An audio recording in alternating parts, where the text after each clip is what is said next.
주위에 화분들이 있습니다.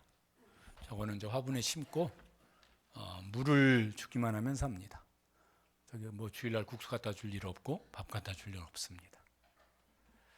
식물은 이제 그렇게 살고, 동물은 물만 먹으면 살 수 있나요?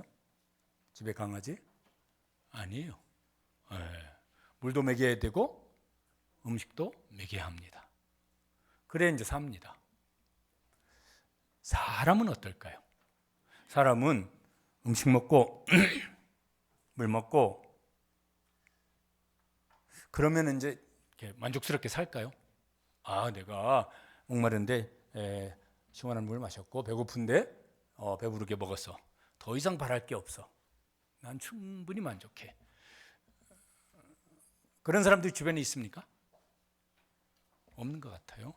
그거 가지고는, 그게 없을 때는 이게 먹을 것만 있으면 뭔 걱정이냐 이랬는데, 먹을 게 풍족해지면은 그런 말들을 하지 않는 것 같습니다.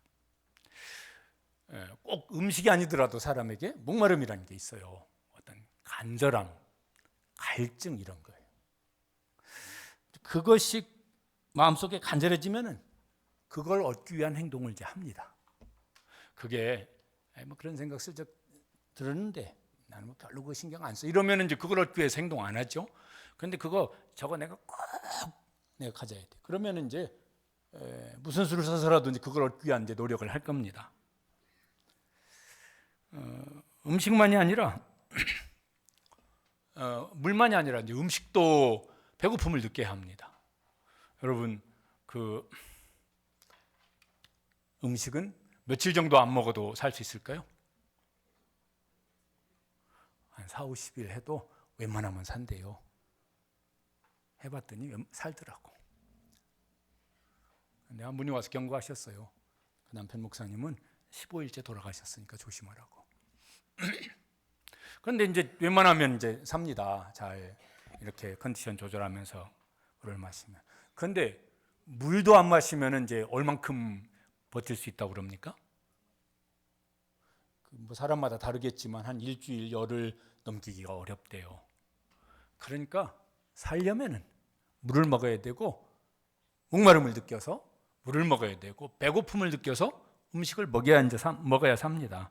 그런데 이건 누구나 이제 다 이렇게 느낍니다. 특별히 이렇게 몸에 이상이 있지 않으면은. 예수님의 제자들도 배가 꽤 고팠던 것 같아요. 그래서 예수님 혼자 여기 계시라고 그러고 8절에 보면은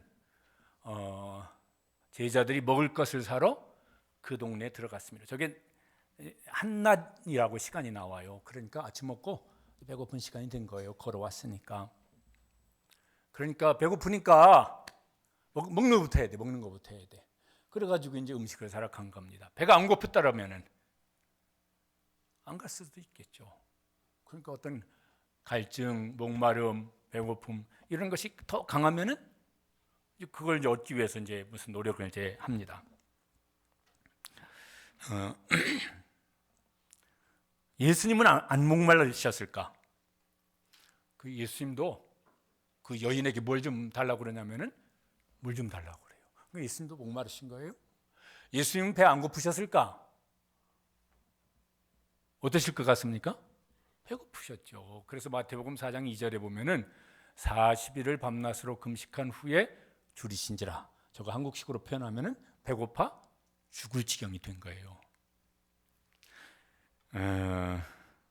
그러죠. 그래야 이제 목마르든 배고픔을 느껴야 물을 찾고 음식을 먹고 그렇습니다.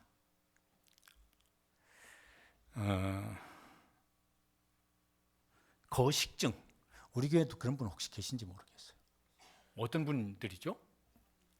무슨 다이어트 혹은 뭐 어떤 이유로 밥을 안 먹으려고요. 안 먹으려고 그랬더니 마음으로 배고픔을 못 느껴요. 그러니까 안 먹어요. 그리고 몸이 꼬챙이처럼 되어져 가요. 그냥 두면 어떻게 될까요? 죽을 거예요. 그러니까 강제로 유발을 시키든 뭘 어찌하든 해가지고 먹여야 살지, 안 그러면 죽을 거예요. 이거는 굉장히 이렇게 안타까운 통계인데, UN 미래 보고서, 이게 통계가 막 기관마다 다 달더만, 거기는 이제 저렇게 해놨더라고요. 1년에 음식을 못 먹어서 굶어 죽는 사람이 3천만 명 정도 된다. 엄청 많은 거죠. 그리고 먹을 게 없어서 하루에 한 끼만 먹는 사람들이 8억 명쯤 된다. 그러면 이게 뭐예요? 한 인구가 지금 80억 얼마 되는 것 같은데 10명 중에 1명은 먹을 게 없어가지고 하루에 한 끼만 먹는데요. 우리나라에서 이제 그런 사람이 흔치는 않을 거예요. 물론 이렇게 무료 급식소 이런 데서 밥을 드시는 분들이 있기는 한데 그래서 막 굶어 죽는 분들이 많지는 않을 것 같아요. 예전에 우리가 이제 알파를 할 때 화요일 낮에도 했었는데 그때 서울역에서 노숙을 하는 한 40대인 분이 밥 먹으러 오셨어요. 그 옆자리에 앉아서 밥을 먹으면서 얘기를 하는데 식사를 어떻게 다 해결하냐 그러니까 수첩을 보여주더라고요. 월요일 아침에는 어디서 뭐가 나오고 점심에는 어디서 뭐가 나오고 저녁에는 뭐가 나오고 일주일 스케줄이 빡빡해요. 그래서 그거 여기 서울에서부터 한 천안까지 왔다 갔다 하는데 바쁘더라고. 그러니까 그렇게 사는 사람도 있어요.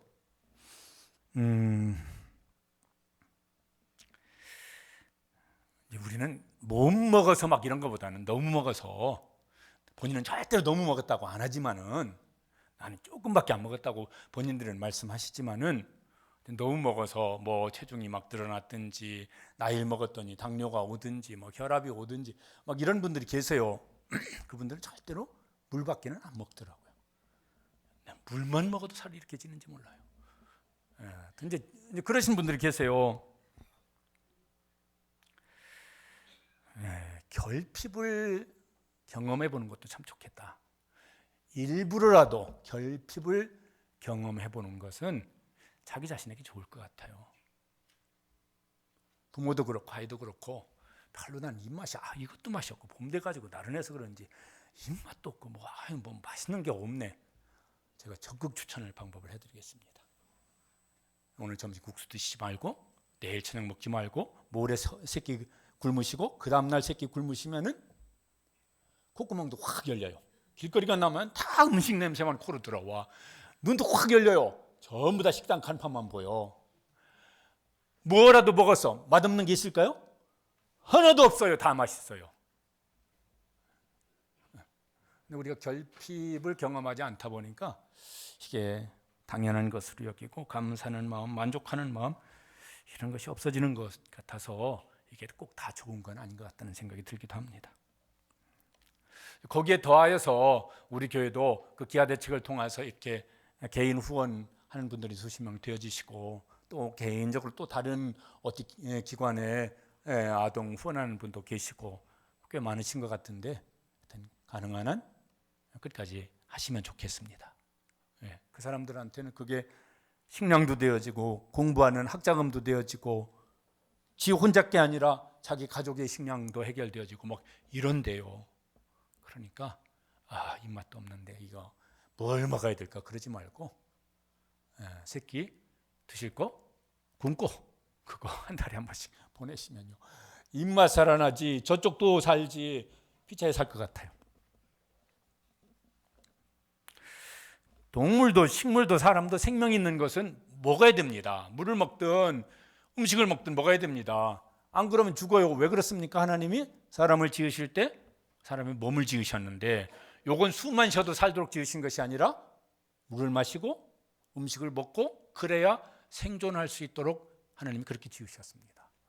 그러니까 하여튼 지혜롭게 잘 드시고 또 잘 마시고 욕심으로 가면 또 이렇게 건강이 안 좋아지니까 지혜롭게 하셔서 육의 생명도 건강하게 누릴 수 있게 되시면 좋겠습니다. 다 건강하셔서 아멘을 안 할 참이에요? 이거 아멘 해야지. 아픈 분들 여기 수두룩백백한 걸 아는데 건강하시기를 축복합니다. 아픈 분들이요 수두룩백백해요. 예수님께서 이제 이 여인에게 물을 좀 달라고 그러는데 이게 이제 뭔 의도일까? 이제 내용을 뒤에 보면 의도적으로 예수님께서 지금 뭘 대화를 좀 하시고 싶으신 거예요. 여인에게 뭔 특이한 요구를 하는데 16절에 보면은 가서 네 남편을 불러오라. 초면이에요. 초면에 이런 막 말을 하면은 예수님도 이 여인 지금 예수님 누군지 모르잖아요. 예수님도 30대 초반의 청년이에요. 그 여인은 나이가 얼마나 됐을지 모르겠는데 젊은 남자가 와가지고 물 좀 달라. 이게 굉장히 어색한 분위기였을 것 같아요. 그런데 남편을 데려오래. 여인이 이제 그거 안 밝히고 싶어요. 그래서 나는 남편이 없습니다. 예수님 모르고 이게 지금 떠본 건가 아니잖아요. 뒤에 보면 다 알고 계신 거예요. 그런데 예수님 그래 그 맞는 얘기를 지금 한 겁니다. 왜냐하면은 네가 남편이 없다는 말이 옳도다. 그 말이 왜 옳으냐면 18절에 이제 이렇게 말을 합니다. 저게 이제 이 여인의 인생에 복잡한 스토리가 저 속에 다 있을 것 같아요. 한번 읽어보시죠. 너에게 남편이 5이 있었고 지금 있는 자도 네 남편이 아니니 네 말이 참되도다. 이 여인에게 무슨 사연이 있었을까? 도대체 뭔 사연이 있었길래 결혼을 5번이나 했을까? 근데 그것도 다 만족스럽지 않아서 지금은 결혼하지 않은 6번째 남자하고 살고 있을까? 그럼 6번째 남자하고 살면서는 또 만족스러울까? 그럴 것 같습니까? 그럴 수도 있겠지만 안 그럴 가능성이 높을 것 같아요. 왜? 앞에 남자들 좋은 점 문제점 다 있는데 다 만족하지 못하는데 뭐 6번째 남자라고 뭔 용가리 통보겠어요? 뭐 그 사람은 뭐 완벽해가지고 너는 뭐 흠이 없다 이러지는 않을 거 아니겠어요. 사랑이 목말라서 그랬을까? 남편이 없는 외로움을 견디지 못해서 그랬을까? 아니면은 여러분 성경에 제일 이렇게 힘이 없는 사람들을 말할 때 세 부류의 사람을 말을 합니다. 누굽니까? 고아, 과부, 나그네예요. 그러니까 이분은 이 여자는 과부가 됐다가 또 결혼했고 또 과부가 됐다가 또 결혼했고 그러니까 이제 그런 이제 삶이 이제 얼마 동안 됐을지 오래 되었을 것 같습니다. 이름도 안 나와요. 이름 바뀌고 싶지도 않았을 거예요. 그렇지만은 사연이 무지만할 것 같고 좋았을 것 같습니까?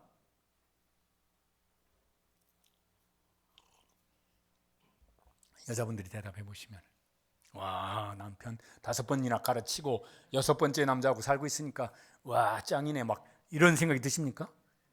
회개하라 천국이 가까웠느니라 예수님 이런 말씀을 하셨다고요. 얼마나 고단했을까.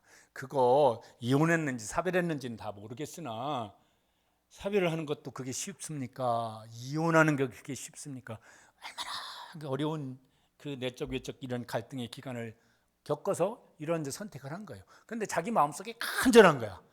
뭔가 이렇게 얻고 싶은 것이 마음속에 간절하니까 옆에서는 뭘 또 하냐, 아유 그만 그냥 살아라 이런 말들을 했을 건데 그럼에도 불구하고 나는 해야 돼. 3번째 남자, 4번째 남자 해야 돼. 마음이 목마른 사람, 마음이 목마른 사람, 좀 다르게 말하면 혼이 목마른 사람. 사람들이 꼭 이렇게는 아니더라도요. 여기 막 남편을 막 이렇게 바꾸고 혹은 막 아내를 바꾸고 이런 건 아니더라도 다른 걸 바꾸기는 합니다. 오늘까지는 좀 추운 것 같고 내 다음 주 이렇게 날씨가 확 풀리면은 봄옷을 입고 나와야 되는데 옷장을 열었어요. 분명히 작년에 산 옷이 있는데 입을 옷이 있습니까 없습니까? 없어요. 난 여자분들은 하여튼 그러시더라고. 입을 옷이 하나도 없대. 거기 보니까 막 많더만. 뭐예요? 만족한. 어떤 것에도 만족함이 없다는 것이죠. 가방 바꾸는 거 누구네도 막 가방 막 그거 똥가방 그거 근데 진품은 비싸니까 말고 뭐예요? 짝퉁. 하나 사가지고 펌들게 왔는데 옆에 있는 김지사는 진품을 들고 왔네. 만족이 되겠습니까? 절대 안 되지. 그러면 이거 갖다 확 옷장에서 집어던지고 다시는 쳐다보지도 않을 것 같아요. 바꿔도 만족스럽지 않아. 남편들은 뭘 바꿀까요? 절대로 이런 거 아내를 바꿀 이런 소리 했다가는 뼈도 못 추릴 거라 알고 그런 소리는 절대로 하지 마세요. 예전에 우리게 어떤 집사님이 그거 바꿨다가 부부싸움 대판으로 했대요. 출근했더니 자기 부하 직원이 자기보다 좋은 차, 큰 차를 싹 뽑아가지고 자랑하더래요. 자기 차도 뽑은 지 얼마 된 건 아닌데. 그래서 찔러댔어요. 내가 상사인데 이 부하 직원만큼보다도 더 작은 차 이건 안 되지. 그래가지고 큰 차를 질렀어요. 집에 가가지고 부부싸움을 대판으로 하고 맨날 혼난다고. 그 차 탈 때마다 혼난다고. 우리도 뭔가 바꾸고 싶어요. 좀 더 나은 만족을 얻고 싶어서. 또 뭘? 얼굴 바꾸고. 얼굴 바꿔요. 바꾸지 말라 소리는 아니에요. 야매로 하지 마시고 제대로 하는 데서 바꾸셔가지고. 그런데 또 옆에서 말을 합니다. 야, 거기 그만했는데 눈까지 하면은 진짜 완전히 다른 사람처럼 이뻐질 텐데. 그러면 이제 눈까지 했는데 아이고 턱만 어떻게 하면은 야 진짜 딴 사람 될 건데 만족이 안 되어지는 거예요. 그 턱까지 막 무리하게 했는데 이제는 와가지고 그런 사람하고는 여러분 얘기하지 마십시오. 다 좋은데 몸매가 안 되네. 막 이러면은요 답이 안 나오잖아요. 그리고 만족이 안 되어지니까 뭔가 새로운 만족을 얻을 수 있는 것을 찾습니다. 마음이 목마른 거죠. 마음이. 육체의 목마름만 해결하면 살 수 있을까? 아니에요. 그거 가지고는 만족이 안 되어져요. 옛날 사람 같은데 미국 심리학자 매슬로우라고 하는 사람이 욕구 5단계 이론 이런 게 인터넷에 보니까 있더라고요. 1단계는 생리적 욕구, 생존을 위한 욕구예요. 그래서 먹고 마시고 화장실 가고 뭐 이런 거 해야 살죠. 그죠? 2단계는 안전 욕구, 조금 더 안전한 차, 조금 더 편안한 집, 뭐 이런 거 안전 욕구.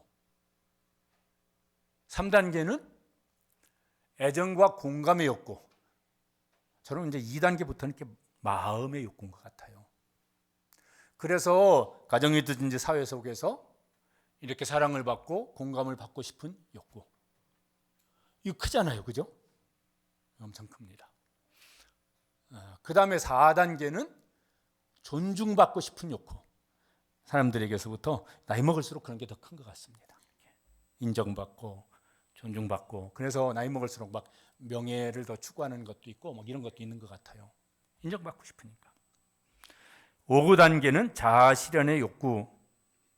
더 나은 지금보다 더 나은 단계로 나아가고 싶은 욕구. 그래서 이제 이게 강한 사람은 막 뭐 노력을 해요. 돈 벌기 위해 노력을 하든지 애들이 공부를 잘하기 위해서 노력을 하든지 뭐 운동을 막 열심히 해가지고 복근을 확 만들기 위해서 하든지 뭐 이제 그게 강하면 이제 할 겁니다. 목마름이 생기죠. 그게 동기부여가 돼가지고 뭔가를 이제 잘 열심히 할 수 있는 기회가 되어지는데 문제는 그게 이제 이렇게 선한 그 욕구면은 유익할 텐데 욕심적으로 막 하면은 위험해지잖아요. 뭐라고 그러셨습니까? 욕심 잉태한즉 죄를 낳고 죄가 장성한즉 사망을 낳느니라. 그러니까 뭐에 대한 욕구냐, 이 욕구를 내가 어떻게 컨트롤할 수 있느냐, 이게 이제 정말 중요한 것 같아요. 사람들이 몸만 가진 존재로 하나님이 지으시지 않으셨습니다. 영, 혼, 육을 가진 존재로 지으셨어요. 육은 뭐예요? 음식도 먹고 물도 마시고 그래 살아요. 혼은 마음, 정신, 뭐 생각, 인격 뭐 이런 말들로 이제 표현을 합니다. 그거는 뭐가 있어야 살까? 거기 앞에 나온 뭐 안전 욕구, 애정과 공감의 욕구, 존중받고 싶은 욕구, 자아 실현의 욕구, 하여튼 이런 기타 등등 뭐 이런 것이 이제 채워지면은 그래도 내가 괜찮게 산다. 이런 만족감이 이제 좀 커지려나? 근데 그러면 한 번 막 그렇게 되어지면 이제 더 이상 안 바라고 난 이거로 충분하다. 이러면서 계속 만족이 됩니까? 그러면은 괜찮을 것 같아요. 그러면. 근데 옆집 김집사 보고 오는 순간 나는 짝퉁인데 어떻게 저긴 진짜를 사다 줬대. 그러면서 남편이 이제 남편이 남편도 아니야. 이런 인간하고 내가 왜 결혼했지? 막 이런 것부터 해가지고 이제 복잡해지는 이제 이게 모든 것을 마음껏 누려봤다고 말한 사람이 성경에 나옵니다. 혹시 누군지 기억나십니까? 솔로몬. 이해가 안 되는 아저씨. 왕인데 부인을 1000명 뒀다니까. 설교 시간에 이렇게 말하면 안 되지만 미친놈이지. 미쳐도 보통 미친 게 아니잖아요. 자기 부인 얼굴도 모를 거야 지나가도. 정말 누구세요? 내가 955번째 아내입니다. 이런 얼마나 웃기는 얘기가 벌어지지 않았겠습니까? 그런데 그는 막 부도 명예도 권력도 자기가 원하는 만큼 다 누렸다고 전도서에 보면 나옵니다. 그런데 뭐라고 말하냐면 전도서 1장 8절 말씀에 이렇게 나와 있습니다. 같이 한번 읽어보시죠. 모든 만물이 피곤하다는 것을 사람이 말로 다 할 수 없나니 눈은 보아도 족함이 없고 귀는 들어도 가득 차지 아니하라.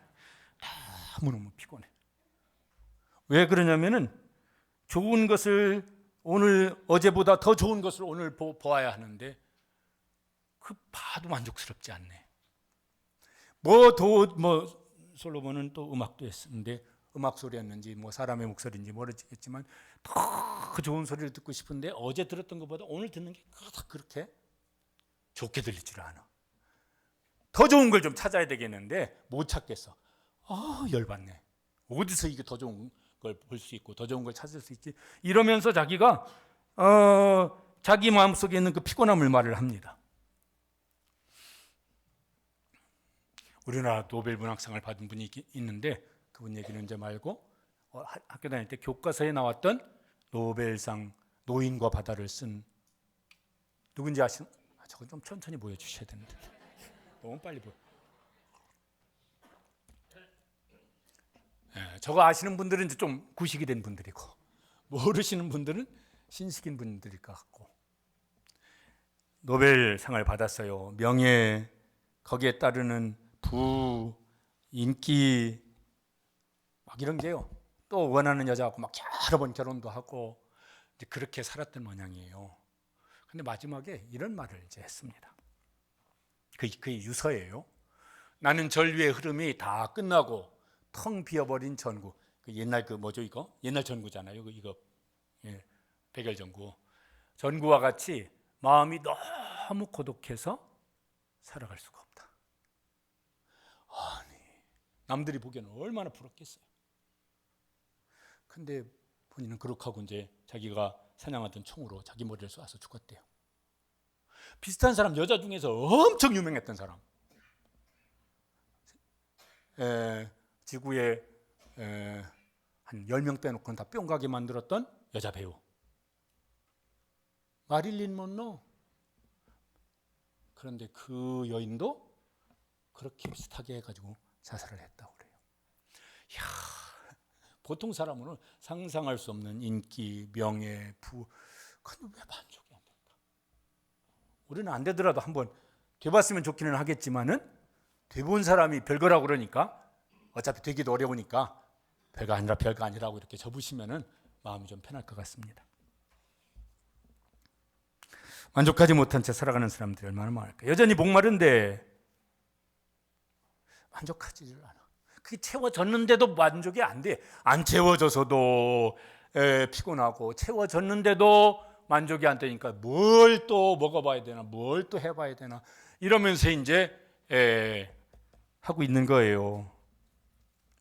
왜 그럴까? 남 보기에는 진짜 남부러울 거 없는 사람들인데 왜 정작 당사자들은 그럴까? 우리나라도 막 그렇게 해서 뭐 유명 연예인이 됐든 막 유명 무슨 기업인이 됐든 유명 정치인이 됐든 막 이런 길로 간 사람들이 있잖아요.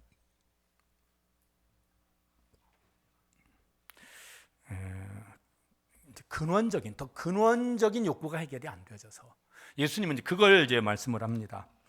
그 전에 이제 전도서, 이 솔로몬이 한 얘기인데 전도서 3장 11절 말씀 같이 읽어보시죠. 사람에게는 영원을 사모하는 마음을 주셨느니라. 저 영원을 사모하는 마음은 그 사람 속에 영이 살아있어야 돼요. 그래 영원이 있다는 걸 알기도 하고 그걸 사모하기도 합니다.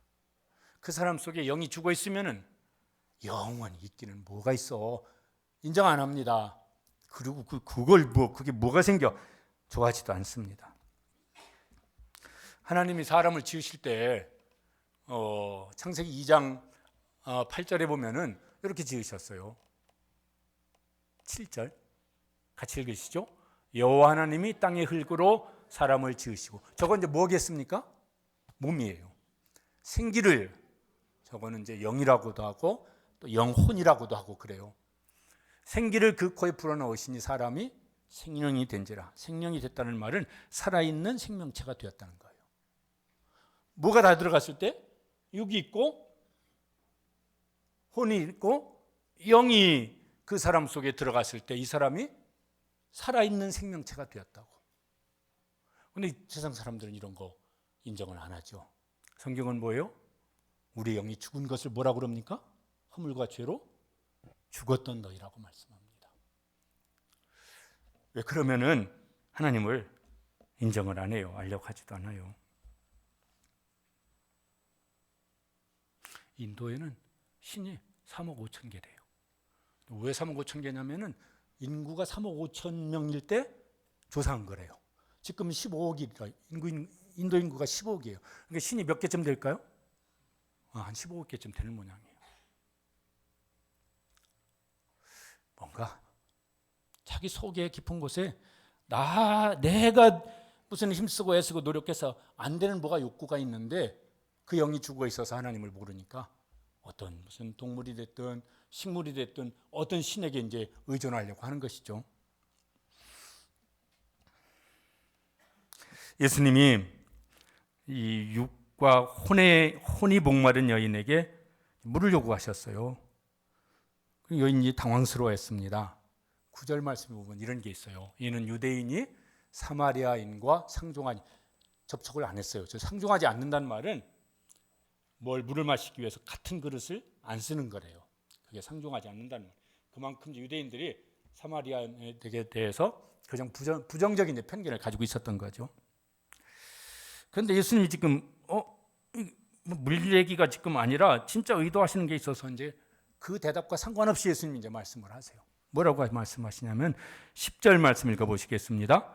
또 내게 물 좀 달라 하는 이가 누구인 줄 알았더라면 너는 그에게 구하였을 것이요 그가 생수를 내게 주었으리라. 예수님이 그 야곱의 우물 막 물 깊은 곳에 있는 더 시원한 물을 주시겠다 이렇게 안 하고 그 6번째 남자하고 사는데 만족합니까? 그것도 그렇습니다. 그러면 내가 정말 좋은 남자 소개해 줄 테니까 그 남자하고 사세요. 이런 것도 예수님은 안 하시고 이 사람에게 제일 필요한 걸 뭘 말씀하십니까? 생수를 주시겠다고 말씀하세요. 그렇다고 예수님이 뭐 우리의 막 먹는 것, 입는 것 이런 건 이제 관심 없고 막 그런 걸 신경 쓰지 말고 살아. 기독교인들은 그런 거 신경 쓰고 살면 안 돼. 이러시냐면 그건 아닙니다. 이제 그런 오해를 하는 것도 바른 신앙은 아닙니다. 예수님 주기도문에 쓰니 뭐라고 말씀하십니까? 여러 가지 기도해야 될 것 중에서 뭘 기도하라고? 오늘 우리에게 일용할 양식을 주시옵고 그러니까 기도만 하고 끝나지 말고 뭐예요? 열심히 노력을 하고 또 6장 31절에 보면은 무엇을 마실까? 무엇을 먹을까? 무엇을 마실까? 무엇을 입을까? 하지 말라. 의식주인데 그런 거 신경 쓰지 말라는 말인가? 예수님 믿는 사람은 그런 거 신경 쓰지 말고 끊고 그냥 살아. 있으면 먹고 어느 게 주보처럼 없으면 죽고 죽은 다음에 천국 가자. 이런 거 아니고 예수님이 이렇게 말씀하세요. 32절에 보면은 이제 읽어보시죠.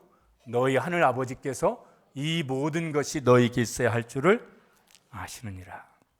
하나님이 그거 다 알으니까 먼저 할 일 열심히 하고 그 다음으로 해야 될 일 그 다음에 열심히 하고 그러라고 이제 하신 거예요. 그러면서 이제 그런데 그렇게 한다고 해서 목마름이 해결되느냐? 그러면 아니라고 말씀하세요. 14절 뭐라고 말씀하십니까? 이 물을 마시는 자마다 다시 목마르려니와.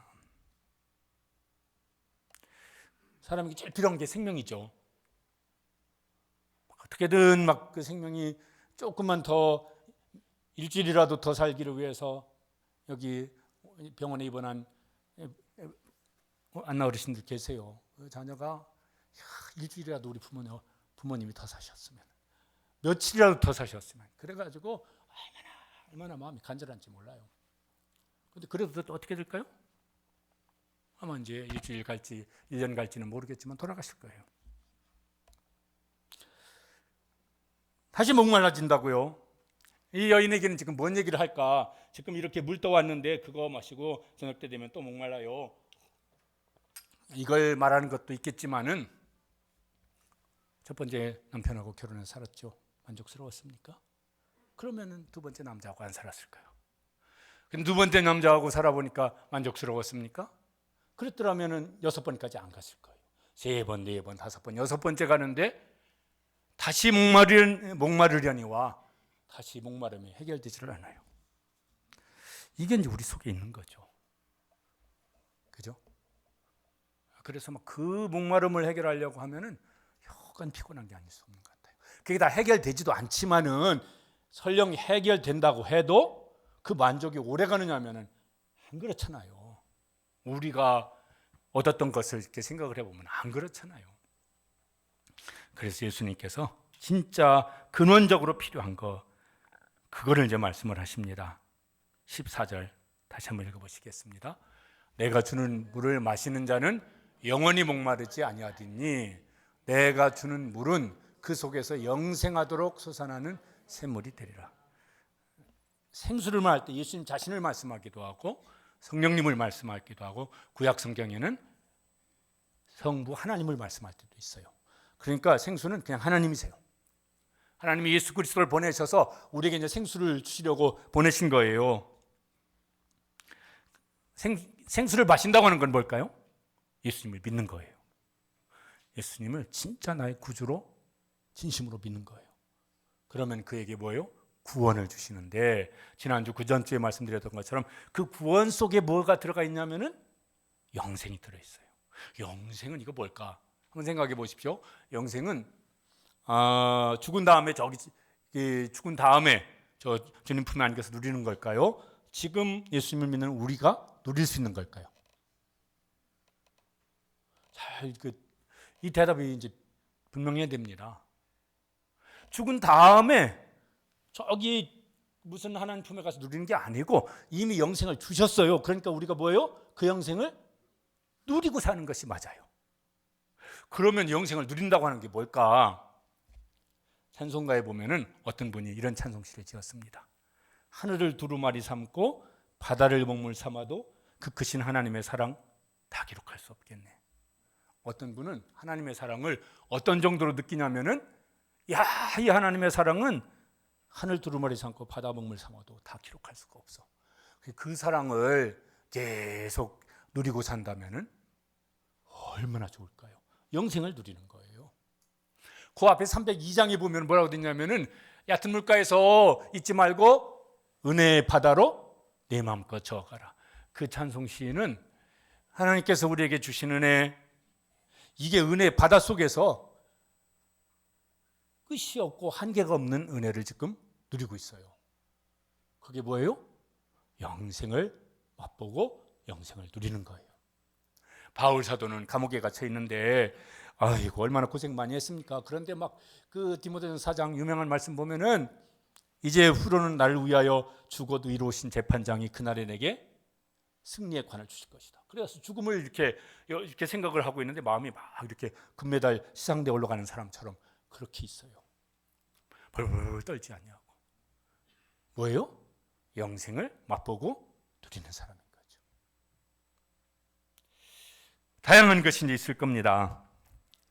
그거를 우리가 더 많이 맛보고 더 많이 누리면서 우리가 세상을 살다가 주님이 오라 하시면은 그 다음에는 완벽하게 주님 품에서 영생을 누릴 수 있게 되시기를 주님의 이름으로 축복합니다. 이게 이제 우리가 예수님을 믿는 우리가 이제 누릴 수 있는 특권이에요. 하나님이 사람을 지으시고 그 에덴 동산에서 함께 지내셨어요. 에덴 동산 뜻이 뭐라고요? 기쁨의 동산이에요. 우리 찬송가 중에 이런 찬송이 있습니다. 어떤 사람이 그걸 느꼈어요. 한번 같이 한번 불러보시겠습니다. 가사를 한번 그냥 반주 없어도 괜찮아요. 주님 나와 동행을 하면서 나를 친구 삼으셨네. 우리 서로 받은 그 기쁨은 알 사람이 없도다.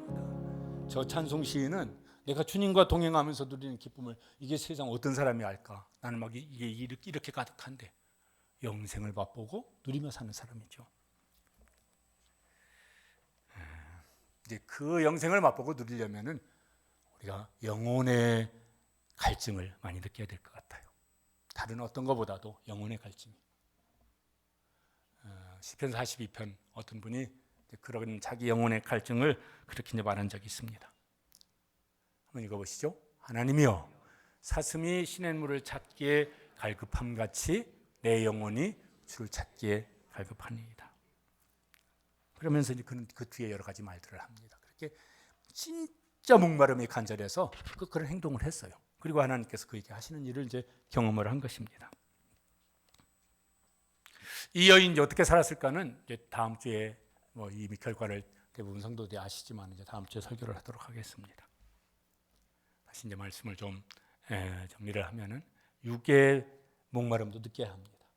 그래 건강할 것 같아요. 그래서 마시고 먹고 이렇게 잘 지혜롭게. 혼의 목마름, 마음의 목마름도 이걸 또 아주 민감하게 느끼면 좋겠어요. 욕심으로 가면은 죄 지을 수 있으니까 그렇지만 않고 선한 양심으로 혼의 목마름을 느끼면은 하나님께서 그를 통해서 선한 역사들을 이루실 것 같습니다. 무엇보다도 영의 목마름을 느낄 수 있게 되시길 바랍니다. 그림이 하나 있는데 어디 보니까 저런 그림이 있더라고요. 참새가 수돗물에서 떨어지는 물 한 방울을 먹으려고 막 날개짓하면서 저 물 한 방울을 먹으려고 이제 하는 그림입니다. 우리 속에 이런 영혼의 목마름이 간절해서 하나님께서 우리에게 주시는 생수가 넘쳐나게 되시기를 주님의 이름으로 축복합니다. 기도하시겠습니다.